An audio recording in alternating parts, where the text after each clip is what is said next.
Hello viewers, Radhe Radhe. আজকে বানাবো boneless আর মাছ আর ভেজে রাখা আলু দিয়ে ডালনা।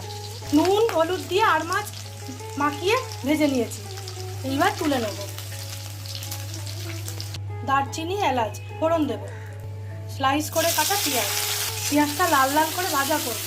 জিরে আদা রসুন টমেটো একসাথে বেটে নিয়েছি, আর পরিমাণ মতো নুন হলুদ লঙ্কা গুঁড়ো।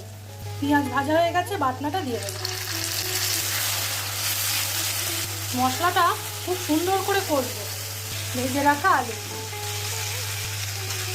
ভালো করে কষে নেব, জল দেবে। ভেজে রাখা আর মাছ, সপ্তমীর দিন এটা একদিন পাতে রাখাই যায় পুজোর 5 দিনের মধ্যে। এই ডালনাটা এত খেতে ভালো হয় না। সব শেষে গরম মশলা গুঁড়ো। গরম গরম আর মাছের ডালনা আলু দিয়ে ভাত দিয়ে খেয়ে নিয়েই ঠাকুর দেখতে যাব। তাহলে আজকের মতো টাটা।